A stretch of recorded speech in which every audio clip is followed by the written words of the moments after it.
Welcome to another episode of Impatient Garage. Today we're working on the KZ1000 Dragbike, the purple Kawasaki.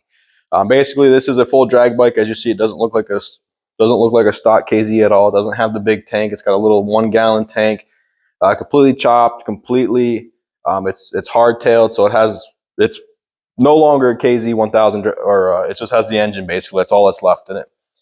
Has a wheelie bar, complete fiberglass body, so this bike is meant to go. This bike's only an 1196 cc, so it's a 73 millimeter bore. That's as far as the block goes. The crank, I believe, is all stock. It does have Wiseco X24A pistons on it. You can't even get them anymore.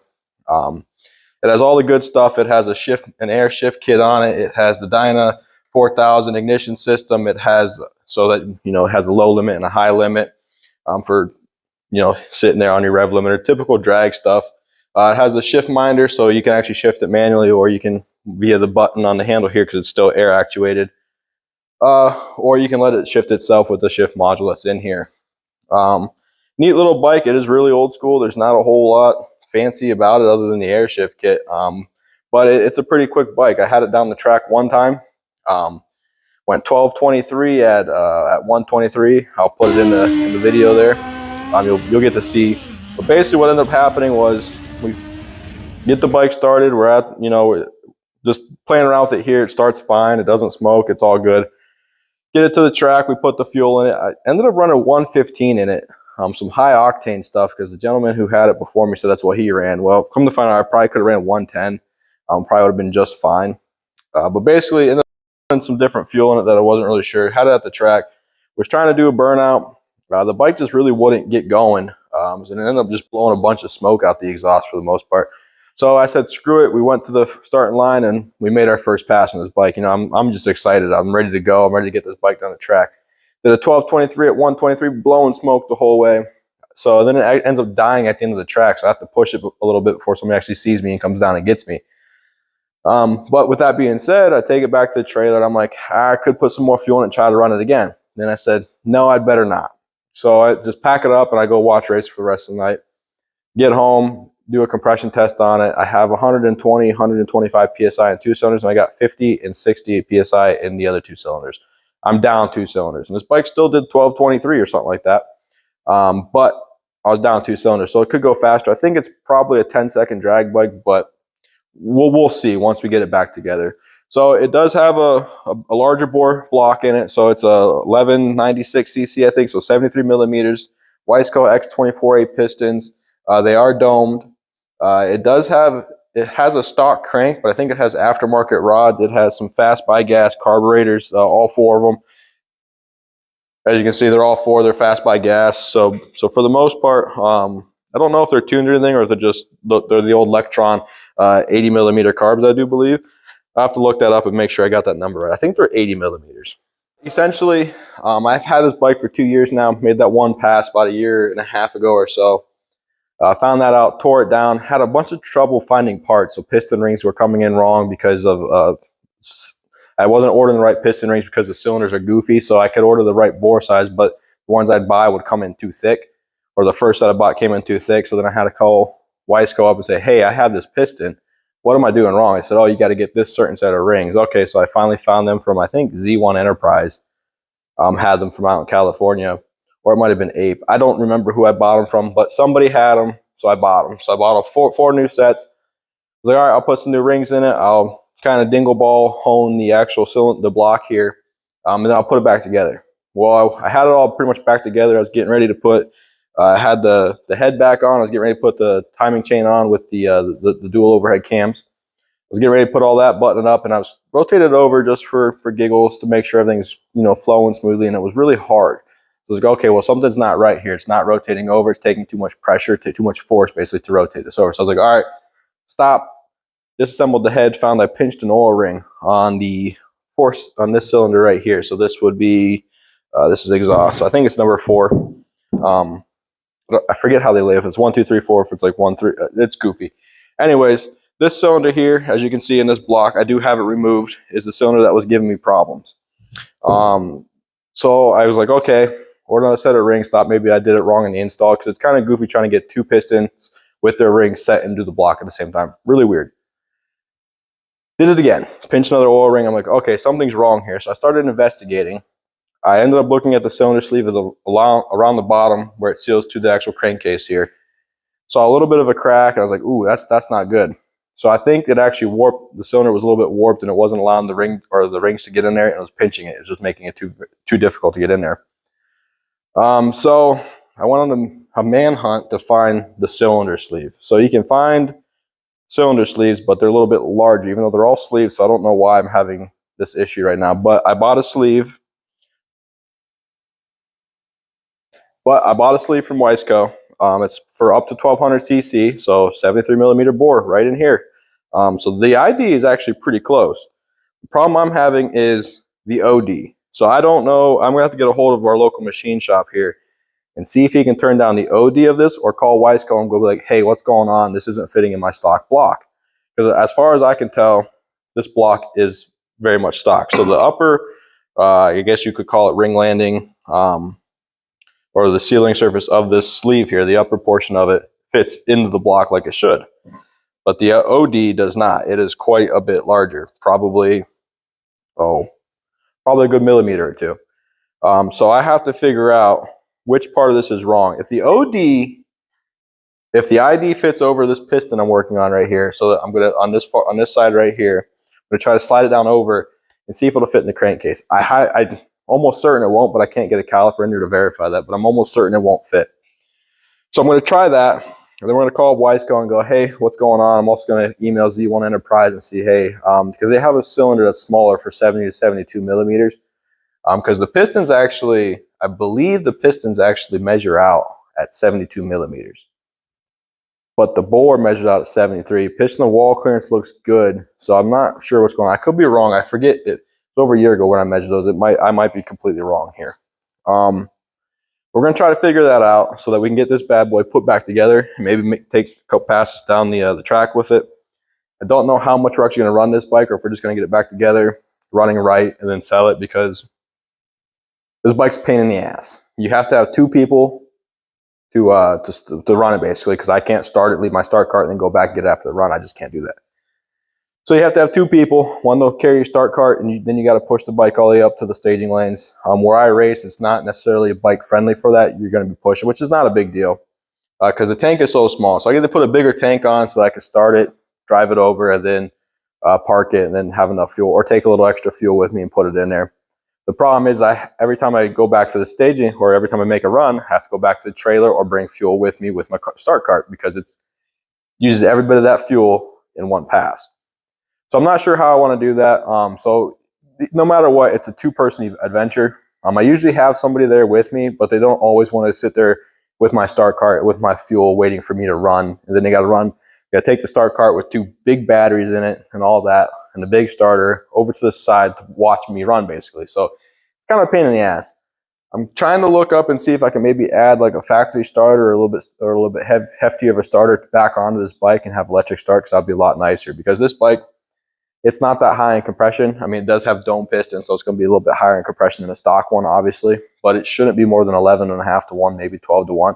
And there should be a starter out there that does that. I mean, there's big bikes with big compression that have starters on them now. So we need to look that up. But real quick, I'm going to give you a general overview of the bike. We're going to do basically a quick walk around. So you can see we only have a single rotor front brake. I'd rather have the dual rotors, the dual front brakes. It is a drag bike. I'm not sure why they opted to just do one. All the provisions are there for two. So I'm not exactly sure why they did that. You can see the crankcase has been modified. You see that we have the little shift plate there to go around the chain there, the air shifter. So it has been modified. I mean, you can see the crankcase has been modified to have that plate for the start cart and all that stuff. So there's a lot of provisions here to make it an actual drag bike, which is awesome. You can see that it has been hardtailed, obviously. So this whole back half is, so the actual swing arm is obviously bolted and bushinged, because it's got to have a little bit of flex there. But you can see it's hard, it's welded on. It's, you know, it is a solid rear end. So we have the Dyna 4000 ignition system. We have the auto shift module, small battery, little air canister. It's out of date actually, but I'm not too worried about that. Obviously there's the brake lever, which I need to relocate that. My first pass, I actually couldn't get my foot on the brake because the leather pants weren't very stretchy. So I actually had a hard time getting this thing to stop in time. So I was really hammering down on the front brake there, and it was kind of sketchy actually. So I'm going to relocate that probably back to here, just so I can get my foot on it actually. And you can see it's a Z1E, so it's actually a Kawasaki Z1, but it has a Z1000 block on it. So they're all pretty much the same. Had provisions for a Kickstarter, so it's an early model. But yeah, pretty basic stuff as far as a bar bike goes. I mean, if you're going to get into motorcycle racing, a bar bike is probably your best bet, but I would go with one with a starter so that you don't have to have somebody with you to actually, you know, start your bike for you. So step one, I'm going to try to fish this sleeve over this piston in the crankcase. I'm almost certain it's not going to fit, but we're going to try it anyways. So this sleeve is a Wiseco KA629 SL. It's for KZ1000 big bore to 1200. So I'm assuming it's from stock to 1200 cc's. So this bike is 1196 by my calculation, and by all the kits out there. Like if you go to MTC Engineering, they have a kit that bores the block out to 73 millimeters. Doesn't require any crankcase provisioning, and it makes it 1196 cc. So that's where I'm kind of getting my numbers from. Yes, it is dirty. Oof.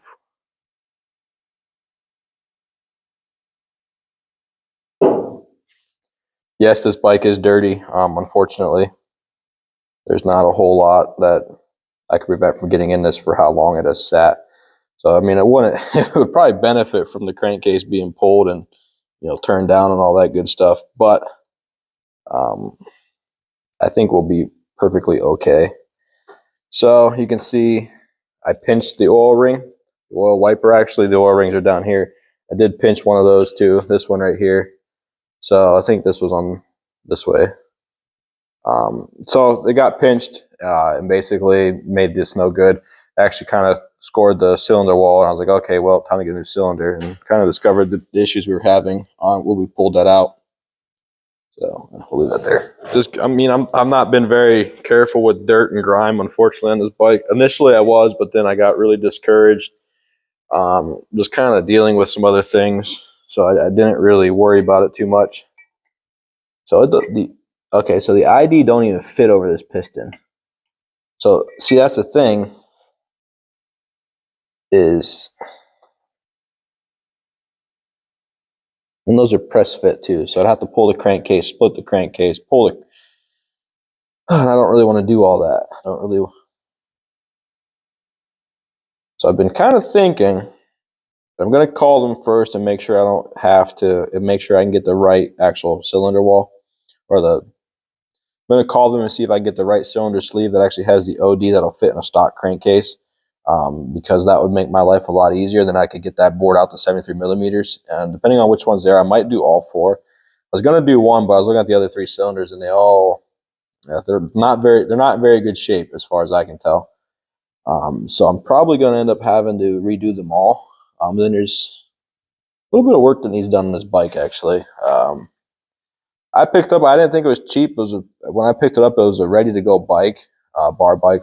I got it for $4,500. So I thought it was a good deal. The guy that had it was like, oh, I swear it runs and this and that. I'll take it down the track with you. And it's like, okay, yeah, I'm sure you will. So to his knowledge, it was a good running bike, and maybe it was. Maybe I did something. I don't know. But for the most part, I could not get this thing.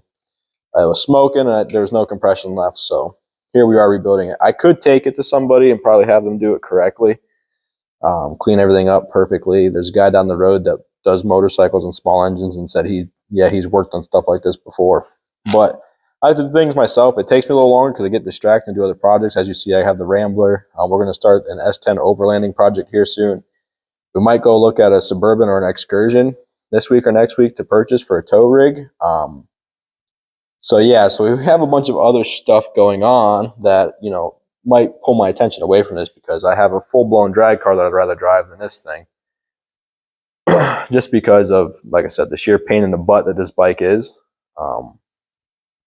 But we're going to see where we get. So first step is I got to find a cylinder. I can't really go any further until I get the cylinder and the block worked out. Now, one thing I might look for is an actual, just a whole completely stock block and have that actually just bored out to 73 millimeters. You're safe on a stock block going to that size. After that, you have to go with a big block because it just won't fit. So that might be the other option. I know I've seen some blocks on eBay for about 200 bucks, but they're also coming with pistons. I don't care to get the pistons at all. I mean, if you look at these look like pretty much stock pistons, except they have a little bit more relief, so they increase compression a little bit more there. These are also reliefs for the valves because obviously, as you know, it's a dual overhead cam. I'd like to get this bike going again, but I don't know. I've kind of ran out of love for it, I guess. It'd be great for content as far as this channel goes, you know, being able to do kind of dual things. Some days run bikes, some days run the car, but I don't know. I don't know, just kind of lost interest in this thing. You know, and really just because it's no closer. When I got cylinder and stuff, I was like, oh yeah, I'm closer to getting it back together. Right now, I'm right back to where I was. No closer to getting this damn thing back together. And really, it's freaking simple. Literally, all I have to do is find a damn sleeve that fits in the block, or get a stock block and send it out to be machined and call it a day. And then I can put this damn thing back together and race it or sell it or whatever. So I mean, that's all I have to do. But other projects have taken priority, obviously. Well, that was a short overview of the KZ1000 drag bike. Unfortunately, there's not much we can do until I get that cylinder figured out, because that's the main thing that I have to repair on this. So I have to either find a new sleeve or find a new block for it, and I'm probably going to end up doing both. So I'm going to email Z1 Enterprises and maybe get a hold of some other people at 8 Performance over there in California and see what they suggest, because I just need a sleeve, going to stock block. But given the shape of this block, I might be better off just finding another one that might be a little better shape. I mean, this one's not terrible. It's got a couple of the fins broken in little pieces there, but it's not a bad block. Just the other 3 cylinders in it could be used replaced too. So I could be up to basically remanned or a used block anyways. Then they all got to get machined no matter what. So we'll be up there in cost anyway. So I might just end up getting a new block. Call up MTC, see if they got something that'll fit these pistons here. Maybe they can get me styled out with something pretty neat to make this bike a pretty mild 10-second bike. Yeah, pretty cool. Go 10 seconds on a drag bike. I mean, I know there's boosters and stuff out there now that are doing like 880 from stock or from factory and stuff like that, but people are nuts. I know my local track, there's a guy doing like 820s or something like that with a boosted Busa. So he's got a little turbocharger on. So I think maybe a Busa or a KZ is doing 9 something from factory. I don't know. I'll look it up and I'll throw it in the video here to actually give you the proper numbers to kind of give you a comparison of what a modern bike is. Mind you, those bikes are massive compared to this thing as far as weight and also the actual CC size that they got in them things. But I was going to do the whole bike thing because, you know, a lot of my favorite things to do is motorcycle ride. So I have a Victory cross country, a Hat Sportsters, a V-Rod, and stuff like that. So I do love motorcycles, like customization, but I thought I could really get into drag racing bikes because it's a little bit cheaper. I mean, actually, it's a lot cheaper than drag racing cars because 2 tires, smaller engines, smaller components. You can get them used a lot of times. They're usually just, you know, factory stuff, just like a small block Chevy, right? I mean, it's just factory that's just built for performance. So there's not much to them, but the pain in the ass aspect of it being at the track is probably what's drawing me off to this. If it had a starter and a bigger fuel tank, like if it was a Hayabusa, I'd probably just race the hell out of that thing, because who doesn't want to go 9 seconds on a bike from factory and be able to start it up and ride it home, right? So if it was probably a Hayabusa, it'd probably be a whole different story, but it's not. It's a bar bike, which is really cool. It's really stable. It's really well grounded. I mean, with the wheelie bars and stuff in the back, the big slick here. I mean, it's a really stable bike, and it's pretty nice. It's in good shape. It needs some things fixed up, and hopefully I'll get it there. I mean, it's going to produce a little bit of content for this channel, so I'll be excited to get it done. But you know, the problem with content and, you know, people like such as myself is we have too many projects, right? We get, you know, we buy this and we buy another one, then we have this one and that one, and you just get swamped with projects, and you just got to pick and focus on one. So I focused on the Rambler. Actually, the last year and a half, pretty much. Well, I guess I've owned that car for, yeah, a year and 3 months now, and I went through 2 engines, or 1 engine. It's got the second. It's on the second engine now. It's on the second transmission now. So hopefully this season we get a lot of racing out of that thing that's worry free for the most part. I'm hoping. So with that project pretty much being at the tail end, just kind of maintaining and doing some things here and there before race season comes. we can start to focus on this guy. So I want to get this thing running. Hopefully by the end of next month, I can get all the parts in here, get it all back assembled, get it out to, or get the parts here, get it out to the machine shop, get it back from the machine shop, and then get it put in. That is my goal.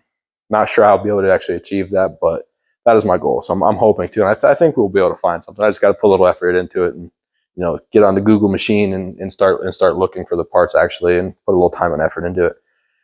Now that it's at my house, winter is coming to. It's not coming to an end, but today it's 63 degrees in Northeast Ohio, so it feels like springtime. So while I was getting anxious to kind of get things going for the summertime here, spring, summer. Race season here doesn't really begin till April almost because of the rain. And a lot of those early weeks will get rained out. So I got a lot of time left, but I want to get this done and bring the S10 ZR2 in here so I can get that started preparing for overlanding. And I think it's going to become my winter beater for the most part. It's got a little lift kit, so I think that's the next project after we get this one done. We're going to prioritize the hell out of this one. Everything could change because I'm looking for a tow rig. So if I find a decent Ford Excursion that needs a little work, I'm probably going to go pick that up, or like a 98, 99 Suburban with the 454. I do have my newer truck out here, but I'm kind of looking to get back to something a little bit older that's easy to work on and you can still find a bunch of parts for, limited electronics and stuff like that. So that's kind of why we're looking towards like a 454 big block Suburban, an Excursion with either the V10 or the 7.3 Power Stroke, or maybe even like a C3100 dually. I'm trying to stay with the gasoline engines because they're a little bit easier to work on for me. I know them better. Some people might look at me and go, oh, we should get the 7.3 diesel Power Stroke. And it's like, yeah, probably, but I've never worked on a diesel. I don't know what the differences are. I mean, for the most part, I think it's still a V8. It just has different, as far as fuel systems and stuff like that. That's where the differences come in. That's where we are. I know it's probably better to go with the diesel for that age and mileage, but I'm more comfortable with the 454 big block. I know that I can probably rebuild one of those in a couple of days, or have a spare one sitting on an engine, on a motor stand somewhere, and ready to go. So I'm still kind of looking. I don't know. I know I looked up like the V10 for the Ford, the V10 Triton, and it showed as an okay engine. I mean, it has the horsepower and the torque to actually pull a house down. Problem is it's the V10. I mean, there's 10 cylinders now, so there's a lot more to look up. I looked up like Rock Auto. They still have complete parts for it. So crankshaft bearings, camshafts, crankshafts, heads, intakes. So they still have all the parts for it. So as long as parts are available, I'm all for it. The thing with the Excursion, it's such a big vehicle. It'd be a great tow rig because you got 3 rows of seating. It's luxurious, especially like an 01, 02. So if we find something like that needs a little work, I'm probably going to go get that. That'll probably take priority, even though I don't really need a tow rig till next racing season. But, it'll be nice to have something that either the S10 or the tow rig to get in during the winter season here when it does actually snow. We'll probably drive the Magnum a lot more now. I kind of determined that the Magnum's not a super nice car, so why the hell has it got to sit? It's got 88,000 miles on it. It's only the RT, and it's an 05, so it's not the desired one. So we're probably going to drive that a lot more. I know when the snow falls, if we get any more snow this year, I'll probably put it back in the garage just because, that's how I am. But for the most part, we're going to keep on driving that bad boy throughout the rest of this winter and into the spring. So thanks for joining me. That was the Kawasaki KZ. I hope to see you next time.